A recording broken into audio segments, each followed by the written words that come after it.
Bueno, buenos días. Me voy a presentar antes que nada. Mi nombre es José Villera Anuarbe. Yo trabajo en Reina Sofía desde hace bastante más tiempo del que yo hubiera deseado. Y soy jefe de la unidad de menopausia y de suelo pélvico en el hospital. Entonces he sido invitado a una reunión a contarles una serie de conceptos, ideas para que ustedes sepan lo que es la menopausia, la fisiología, la patología, tratamiento con estrógenos, etcétera, etcétera. La pérdida de actividad del ovario, que generalmente se produce alrededor de los 50 años, no es una situación que pasa desapercibida para la mujer. Es decir, que esas glándulas están ahí y producen dos hormonas fundamentales que se llaman estrógenos y progesterona. Entonces, la pérdida de actividad, es decir, la pérdida de funcionalidad y la desaparición del estrógeno de la circulación, se manifiesta por una fecha que se llama menopausia. Es decir, que la menopausia es una fecha y el climaterio son una serie de síntomas que preceden y suceden después de la menopausia, que en conjunto se llama síndrome climatérico. Lo que pasa es que generalmente, normalmente decimos que estás con la menopausia como diciendo estás con los síntomas de la menopausia, pero la menopausia es una fecha y el climaterio es un conjunto de síntomas. Es decir, que a esa mujer que está con el abanico habría que decirle que está climatérica, no menopáusica, porque menopáusica está desde el momento que tiene la última regla. Pues los síntomas más frecuentes de la menopausia, hay unos síntomas que aparecen a corto plazo, a medio y a largo plazo. Lo primero, no toda la mujer manifiesta los síntomas de la misma manera. Hay mujeres que tienen un síndrome climatérico que pasa desapercibido y dicen, pues yo no me entero de nada, yo tengo 65 años y para mí no ha habido ningún problema. Eso es aproximadamente un 20%. Después hay un 60% de mujeres que tienen unos síntomas moderados, pero pasan regular, y hay un 20% de mujeres que tienen un síndrome climatérico acentuado y que verdaderamente lo pasan muy mal. ¿Y cuáles son los síntomas? Pues hay unos síntomas que aparecen a corto plazo, otros que aparecen a medio y otros que aparecen a largo plazo. El síntoma a corto plazo más evidente es el sofoco. Eso yo creo que todo el mundo lo sabe, que siendo muy llamativo es el menos grave, porque todo el problema que causa es molestia, de la subida de calor, por la noche me tapo, me destapo, me vuelvo a tapar, etcétera, constipado, en fin. Pero eso no tiene mayor importancia. Sí es importante ya a corto plazo, como consecuencia de la pérdida de estrógeno, la atrofia vaginal, sequedad vaginal, molestias, picor, escozor y sobre todo dolor con las relaciones sexuales. Es decir, que al no haber secreción vaginal, lo que dicen ellas, estoy muy seca, entonces, pues claro, al tener relaciones sexuales son incómodas y desagradables. Como son desagradables, las rechazan. Como las rechazan, hay más sequedad vaginal y entonces es un círculo vicioso que tiene su tratamiento, indudablemente. Después aparecen unos síntomas a medio plazo. Son trastornos mentales, no en el sentido grave del término, son trastornos psiquiátricos menores, que se llaman. Es la mujer que tiene un cierto grado de depresión, que se siente sola, que ve que esa mujer que había llevado el navío de la casa durante toda la vida, los hijos, para acá, para allá, de buenas a primeras los hijos se van, empieza a tener una pérdida de autoestima, se ve en el espejo, ya no se ve bonita, ya tiene que si tiene arrugas, que si tiene el sofoco, que si tiene sudor, además existe como un cierto rechazo social a partir de una determinada edad, para todo el mundo, pero en las mujeres en este caso concreto también esa frase despectiva, tú calla que estás con la menopausia, como diciendo, tú calla que ya no te enteras, que eres un trasto y tal igual. Y entonces eso ocasiona una cierta depresión, que es pasajera.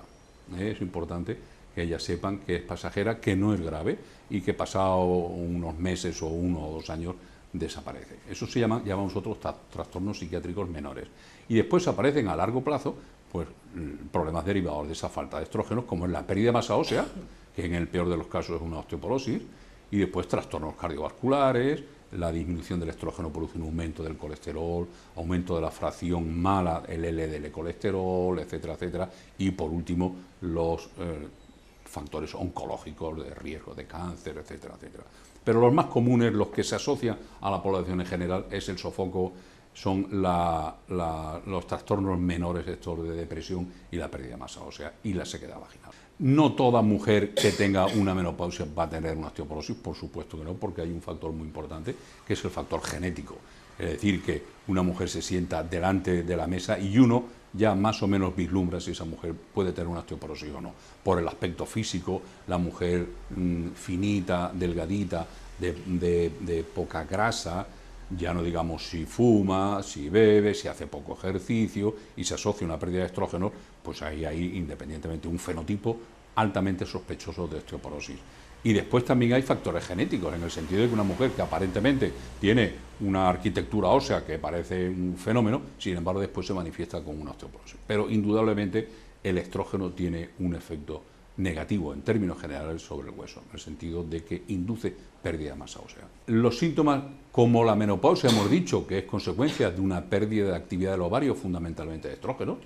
La manera de revertir los síntomas es tratamiento con estrógenos. Esto es, si la diabetes es un aumento de insulina, pues se tratará con insulina. Pues entonces lo mismo ocurre en la menopausia. Tratamiento con estrógenos. Entonces el tratamiento con estrógenos bien es verdad que es muy discutido, y existe temor y existe una leyenda generalizada, inducida por la prensa, inducida por la radio, etcétera, de que el estrógeno produce cáncer de mama. Eso yo siempre que tengo ocasión digo que no es cierto.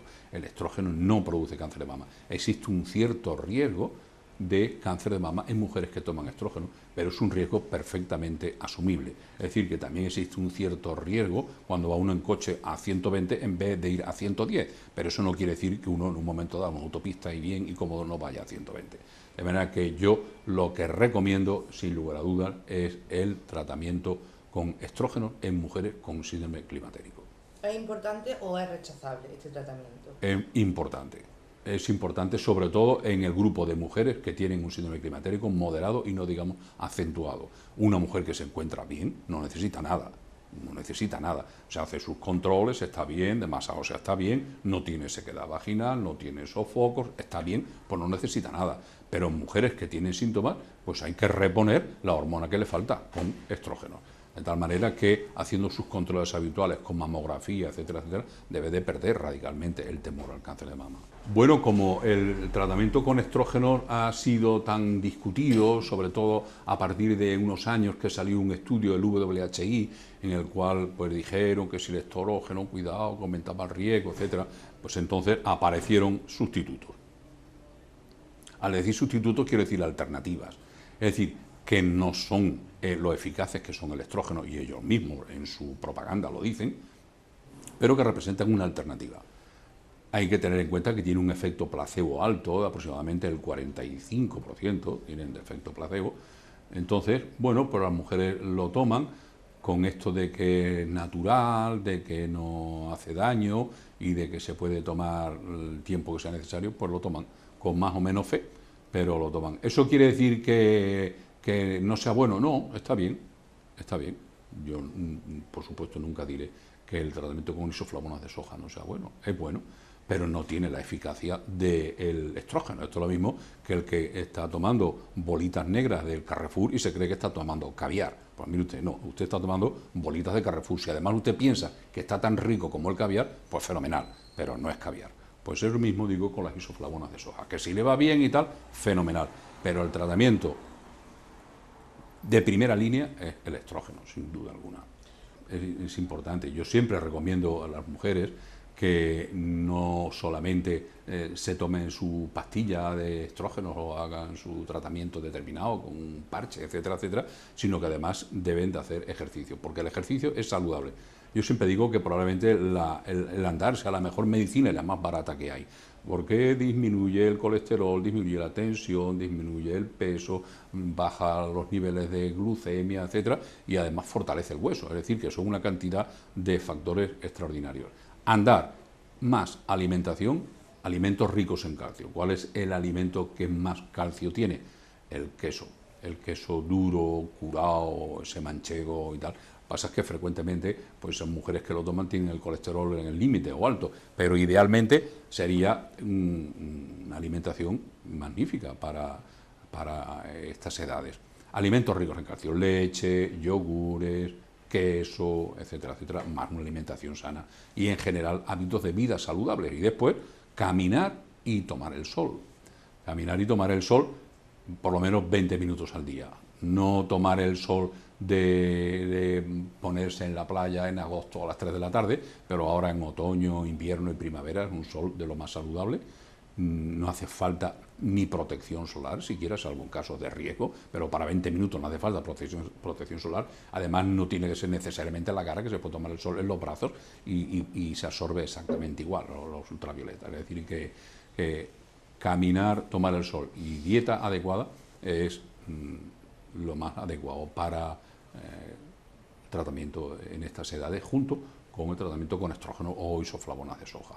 También la pérdida de hueso, también en los casos en que hay una pérdida de hueso importante, se trata con otra serie de medicamentos. Hay que decir que el estrógeno también protege el hueso, pero hay otros medicamentos que se llaman bifosfonatos, etcétera, etcétera, que se mandan habitualmente en el tratamiento de las osteopenias severas y las osteoporosis. Hombre, idealmente en general, toda mujer debe de ir una vez al año a su ginecólogo. Debe de ir una vez al año pues por una razón, porque pues se hace una ecografía, se ve cómo está, si ha habido algún problema, su citología, en fin, lo que es una revisión ginecológica, por ver el estado general. Y después, para hacer las consultas, que muchas mujeres tienen sus dudas o que creen pertinentes, porque hay una gran confusión por ahí en relación a muchos temas relacionados con lo nuestro. Entonces, pues sus preguntas y tal. Entonces, en lo que es una mujer en la menopausia, pues a partir de la pérdida de la regla, a partir de la menopausia, pues yo creo que deben de ir y informarse de qué es esto, si no se han informado previamente y si no se le informa, porque hay mujeres que lo pasan verdaderamente mal y muchas veces, pues unas palabras de aliento, solamente una mujer que se encuentra deprimida, nada más que el decirle que no se preocupe, que eso es una situación pasajera, que no hay ninguna mujer que por un síndrome climatérico va a estar toda su vida deprimida, como no sea que tenga esa enfermedad de fondo, pero por el hecho solo del síndrome climatérico va a estar deprimida toda la vida. Con decirle eso, pues seguro que ya le va a suponer un alivio. De manera que la información es muy importante.